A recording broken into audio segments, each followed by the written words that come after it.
누가복음 20장부터 22장까지 살펴보도록 하겠습니다.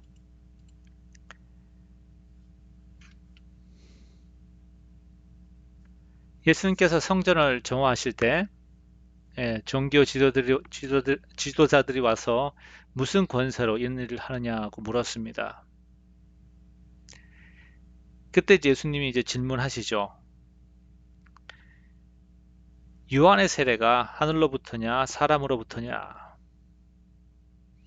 이 질문의 배경에는 너희가 요한의 권위가 어디에서 오는지 알았다라면 동시에 나의 권위가 어디에서 오는지 알았으리라. 이런 의미를 가지고 있습니다.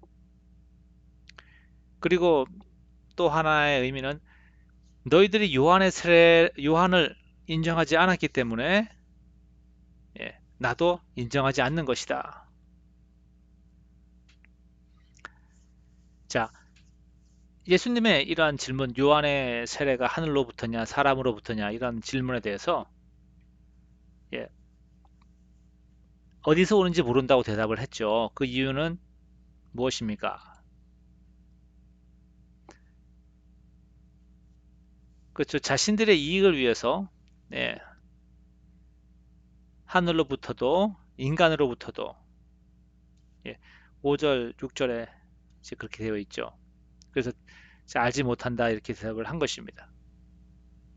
사실 이들은 요한의 권위나 예수님의 그 권위에 대해서 관심은 없었고 자기들이 가지고 있는 기득권을 지키기 위해서 둘 다 배척한 것이죠.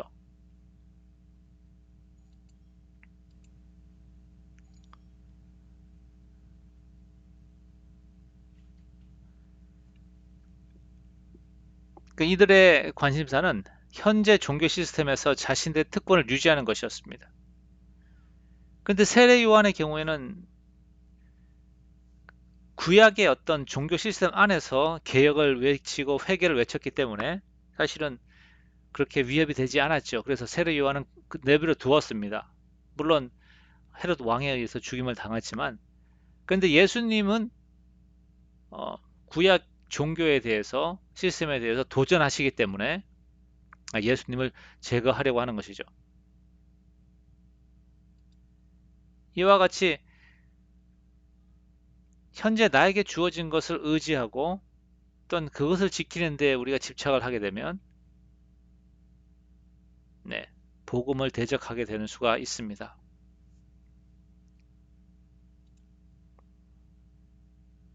인간의 이러한 모습들이 우리로 하여금 진리를 보지 못하게 하죠. 자, 포도 농부들은 왜 주인의 아들을 죽였습니까? 포도원을 차지하기 위해서. 14절에 보니까 농부들이 그를 보고 서로 의논하여 이르되 이는 상속자니 죽이고 그 유산을 우리의 것으로 만들자 하고. 이게 착각이죠. 주인의 아들을 죽이면 포도원이 자기 것으로 될 것이라고 착각을 하는 것이고, 유대인들은 구약의 그러한 종교, 결국은 하나님을 잊어버리고 인간의 영광을 쫓아가는 구약의 종교 시스템, 타락한 종교 시스템, 그것을 지키기 위해서 하나님이 보내신 아들을 거부하고 죽여버리면 이제는 자기가 하고 싶은 대로 할 수 있을 거라고 생각을 한 거죠.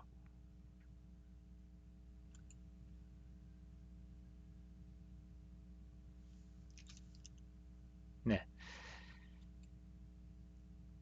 이 비유에서 농부는 종교 지도자들 혹은 유대인들을 말합니다. 그들이 이 비유를 들었을 때의 반응은 무엇입니까?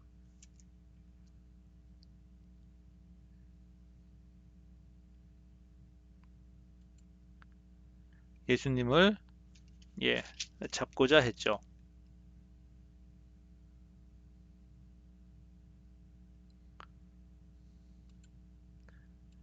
건축자들의 버린 돌이 모퉁 위에 머릿돌이 되었도다. 이 말씀이 이루어지기 위해서 예수님이 버림을 받아야 한다고 주님은 말씀하시는 것입니다.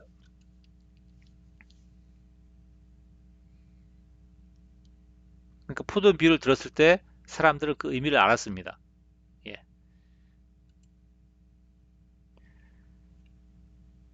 구약의 종교 시스템을 파악하기 위해서 종교 지도자들이 하나님이 보내신 아들을 거절해야 했으며, 그로 인해서 이제 구약의 종교가 문을 닫게 되는 것이죠. 예. 그 버린 돌 예수 그리스도가 새로운 공동체 교회 머릿돌이 되신 것입니다.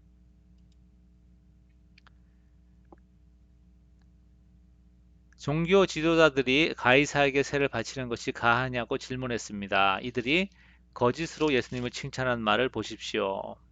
21절에 있죠. 오직 진리로서 하나님의 도를 가르치시나이다. 예수님은 대답하시기를 가이사의 것은 가이사에게, 하나님의 것은 하나님에게 바치라고 하십니다. 예수님의 대답은 이런 뜻입니다. 가이사에게 세금을 바치고 안 바치는 것보다 더 중요한 것은 하나님의 것을 하나님께 바치는 것이다. 이들이 예수님의 실수를 유도했지만 예수님은 이들의 죄를 드러내셨습니다. 그것이 무엇입니까? 예, 하나님의 것을 하나님에게 바치지 않는 것이죠. 하나님의 것이 무엇입니까? 예, 그것은 영광입니다. 하나님의 형상으로 지음받은 인간은 하나님의 영광을 구해야 하는데 자신의 영광을 구함으로써 하나님께 돌아갈 영광을 예, 가로챈 것이죠. 사두개인들은 부활이 있다면 계대 결혼 제도, 형제의 아내와 결혼하여 대를 잇게 하는 것, 이러한 제도로 인해 문제가 발생하므로 부활이 없다고 말했습니다. 여기에 대한 예수님의 대답은 무엇인가요? 네, 부활 이후에는 결혼하지도 않고 하늘의 천사들과 같다. 그리고 인간의 눈에 보기에 이미 죽은 자들도 하나님 앞에서는 살아있는 것입니다. 왜냐하면 하나님은 이 세상 너머에서도 왕이시기 때문입니다. 하나님은 그들을 충분히 육체를 가진 모습으로 다시 일으킬 수 있는 것입니다.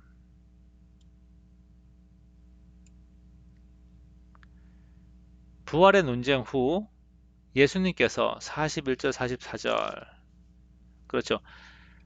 44절에 그런즉 다윗이 그리스도를 주라 칭하였으니 어찌 그의 자손이 되겠느냐 하시니라. 이런 말씀을 하신 이유가 무엇일까요? 예. 본문에는 나와 있지 않습니다만은, 그러니까 그리스도의 정체성에 대해서 사람들이 의심하고 예수님을 믿지 않기 때문에 이걸 통하여서 예, 실제로 다윗이 시편에서 다윗이 그리스도를 주라고 칭하였는데 어찌 그리스도가 다윗의 자손으로 올 수 있느냐, 그렇죠? 요 하나 가지고, 요 사실 가지고 그 자체가 이제 이해할 수 없는 어떤 뭐 신비일 수 있고 또 모순일 수 있는 것이죠. 그러니까 그것을 이해할 수 없으면 그것도 이해할 수 없는데 어떻게 예수님의 말씀과 예수님의 정체성에 대해서 너희가 이해하겠느냐, 이런 예수님의 논리가 있는 것입니다. 그래서 성경 말씀을 완전히 이해할 수 없고 특별히 그리스도의 신비에 대해서, 성육신의 신비, 하나님이시면서 인간이신 그 그리스도의 신비에 대해서 이해할 수 없기 때문에 믿으라는 것입니다. 그 당시 서기관들은 왜 더 엄중한 심판을 받게 될까요? 사람들의 영광을 구했기 때문입니다. 신앙생활 하는 것도 보이기 위한 것이었으며 실상은 불쌍한 사람들을 이용했습니다. 가부의 가산을 삼키며, 이런 말이 있죠. 47절에 하나님의 이름으로 악을 행했기 때문입니다.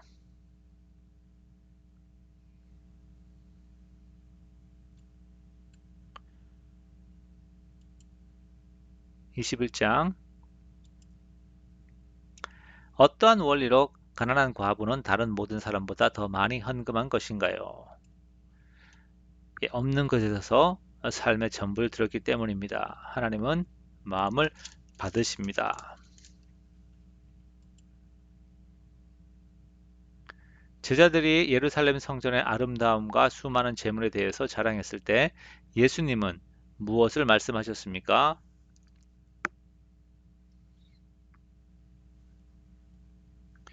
예, 6절에 이렇게 말씀하시죠. 너희 보는 이것들이 날이 이르면 돌 하나도 돌 위에 남지 않고 다 무너뜨려지리라. 철저히 무너질 것을 말씀하십니다. 재물과 보이는 것에 집중하고 있을 때 과부의 헌금이 작아 보이고 곧 망할 예루살렘이 자랑스러워 보이는 것입니다.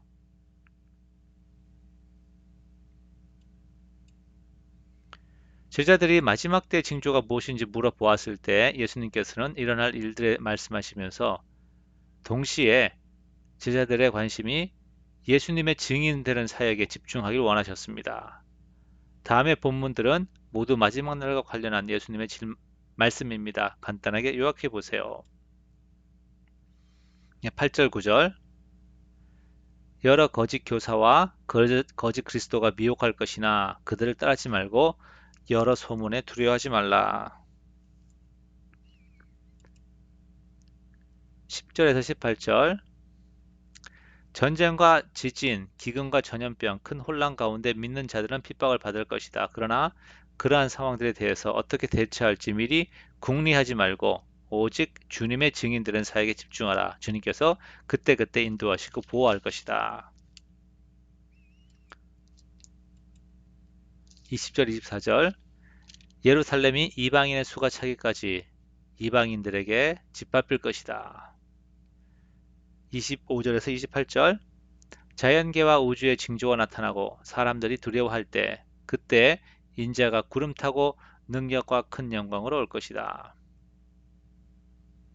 29절 33절 무화과 나무를 보고 여름이 가까움을 아는 것처럼 이러한 일들을 보면 하나님의 나라가 가까움을 알라. 네, 거짓 그리스도 그 다음에 이방 예루살렘이 아직 주님께 돌아오지 않고 예, 마지막 때가 가까이 왔습니다.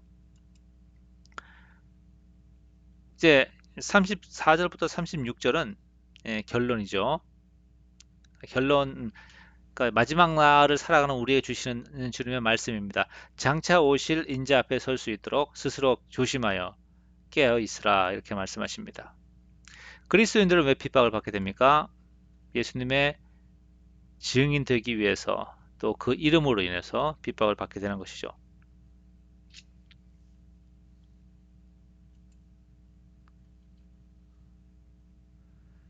20절, 24절은 예루살렘의 멸망을 말합니다. 어느 때까지 예루살렘이 이방인들에게 짓밟힐 것이라고 하나요? 이방인의 충만한 숫자가 구원을 얻기까지입니다. 마지막 때를 살아가는 우리가 항상 조심할 것은 우리의 마음이 영적으로 둔하여지고 침체되지 않도록 하는 것입니다. 우리의 마음을 둔하게 만드는 세 가지는 방탕함,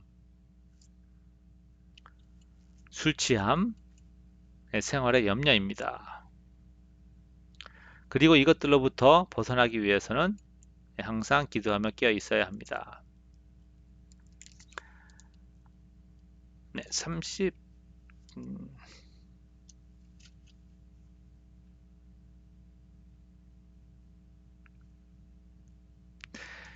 네, 방탕함에 대해서요. 네, 잠깐만 21장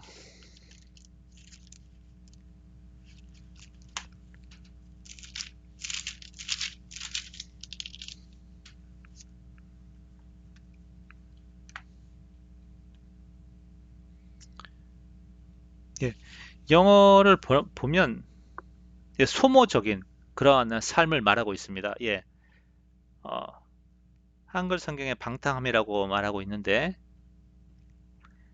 소모적인 삶. 그러니까 우선순위와 이런 것들을 이제 분간하지 않고 그냥 바쁘게 살아가는 것. 뭐 이렇게 말할 수 있을 것 같아요. 예. 그러니까 한글 죄송합니다. 방탕함이라고 해서 그냥 뭐 술 마시고 막 이렇게 뭐 흥청망청 살아가는 그거 당연히 방탕하죠. 근데 이제 그 의미만을 얘기하는 것이 아니라 우리에게 주어진 시간과 에너지를 그냥 아무 의미 없는 것들에 그냥 사용하는 것입니다. 예.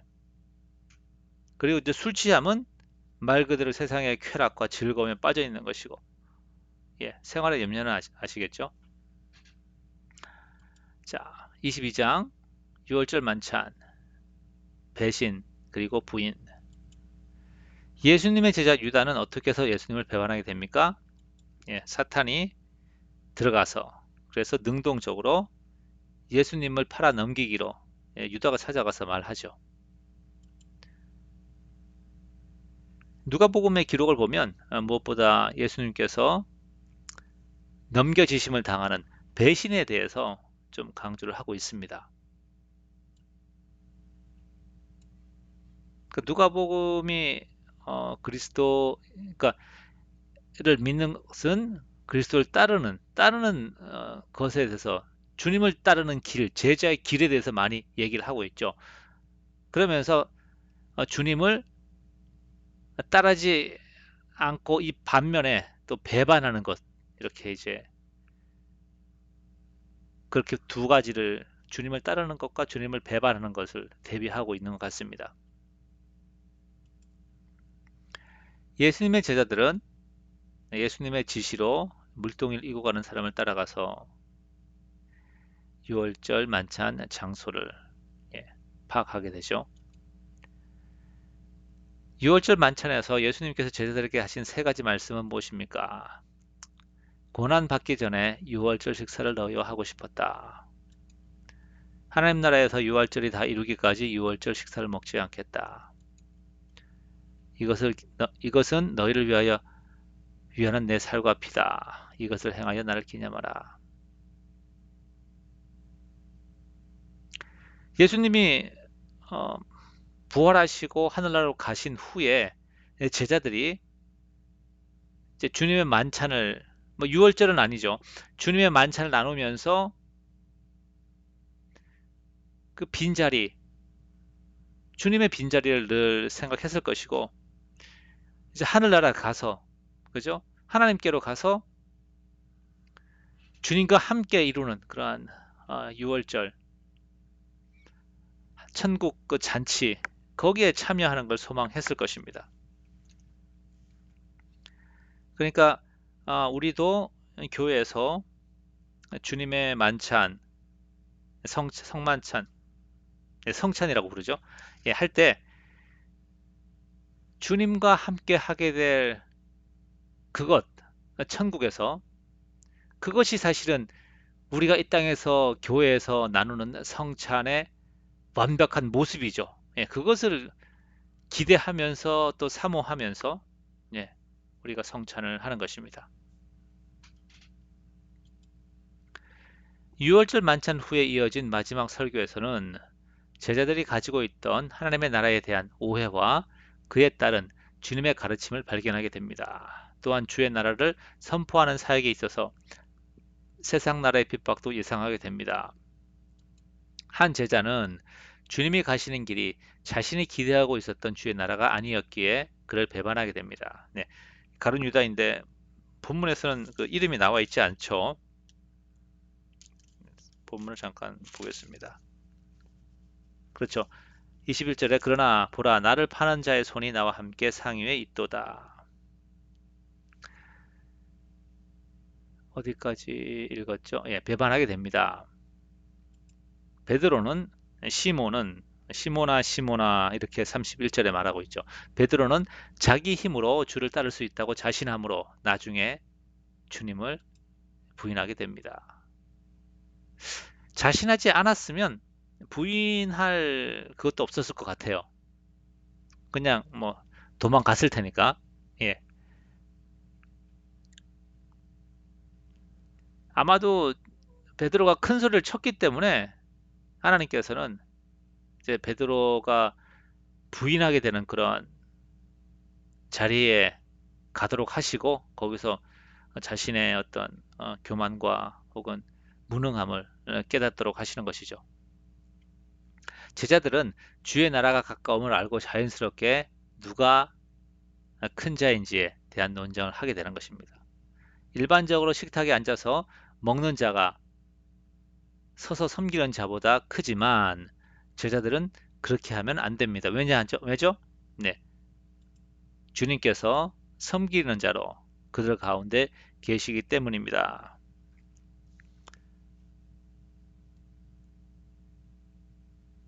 27절에 그렇게 하죠. 예, 뒤편에 그러나 나는 섬기는 자로 너희 중에 있노라. 예. 그리 함으로써 사람들을 압제하면서 스스로 은인이라 불리는 세상의 왕과 권세들의 모순이 드러날 것입니다. 자, 세상의 권세는 어떻게 합니까? 권력을 행사하고 압제를 행하면서 예, 그 성은이 망극하여이다. 뭐 이렇게 하잖아요. 그죠? 예. 은혜라고 얘기하는 거예요. 이게 얼마나 모순입니까? 사실은 백성들이 왕을 섬기면서 그게 오히려 왕이 자신들에게 은혜를 베푼다. 이렇게 그렇게 이제 세뇌를 하는 거죠. 예. 그래서 세상의 권세라는 것이 진리를 왜곡하는 것 그런 모습이 있죠. 그러한 모순이 주님의 사역과 주님 나라에서는 그런 것들이 드러나게 된다는 것입니다. 주님의 이러한 사역에 함께하는 자는 네, 주님의 나라에서 함께 먹고 마실 것입니다. 사탄이 베드로를 넘어뜨리려 했지만 주님의 기도로 인해서 다시 믿음을 회복하게 될 것입니다.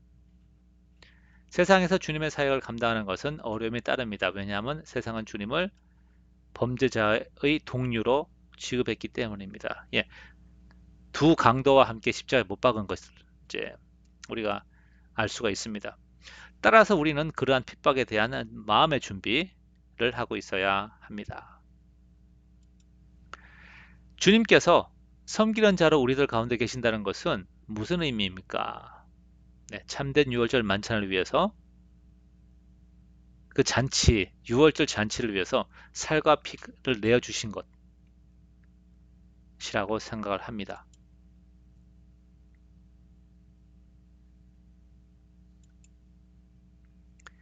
예수님께서 십자가에 못 박히신 것은 예, 아버지의 뜻 42절에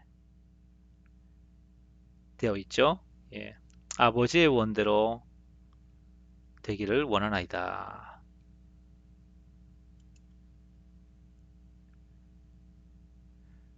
유다의 위선과 예수님을 잡으러 온 자들이 옳지 못한 일을 하고 있음을 말하는 구절이 있습니다. 어느 구절입니까? 48절 유다야 내가 입맞춤으로 인자를 파느냐. 입맞춤은 사실은 인사하고 호의의 표시인데 입맞춤을 통하여서 예, 잡으러 온 병사들에게 이 사람이 예수라는 사실을 말하고 있는 거죠. 시그널을 보내는 것이고 52절 53절은 예, 날마다 성전에 있을 때에는 잡지 아니하였다가 이 밤에 검과 몽치를 가지고 잡으러 왔다는 사실. 그것이 이제 이들이 떳떳하지 못한 일을 하고 있음을 스스로 말하고 있다는 것입니다. 베드로는 예수님을 3번 부인한 후에 예수님께서 베드로와 시선이 마주쳤을 때 그때 예수님이 하신 말씀을 기억했습니다. 예수님께서 어떤 말씀을 하셨을 때 이들은 예수님을 정죄했습니까? 네. 인자가 하나님의 권능의 우편에 앉은 것을 볼 것이다. 이 말은 하나님의 아들이심을 직접 밝히셨고 그로 인해 예, 십자가에 못 박히게 되는 그런 판결을 받게 되죠. 세상 나라는 압제함으로써 자신의 나라를 세우지만 주님의 나라는 왕의 희생으로 세워지는 것입니다. 왜냐하면 자기 백성을 죄와 사망에서 구원하셔야 하기 때문입니다. 이것이 하나님께서 주님에게 그의 나라를 주신 이유입니다. 그렇게 주님의 나라를 세워가고 주님에게 그 주님의 나라를 다스릴 수 있는 그 주신 것이죠. 이와 같이 주님께서는 그의 제자들에게도 주님의 나라를 나눠주심으로써 제자들이 희생으로써 예, 그 주님의 나라를 세우게 하시는 것입니다.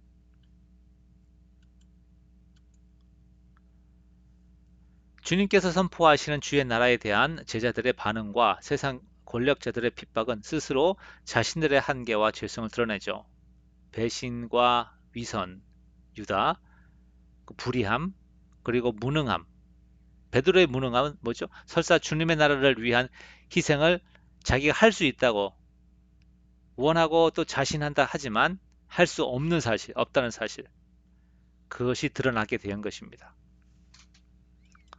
감사합니다.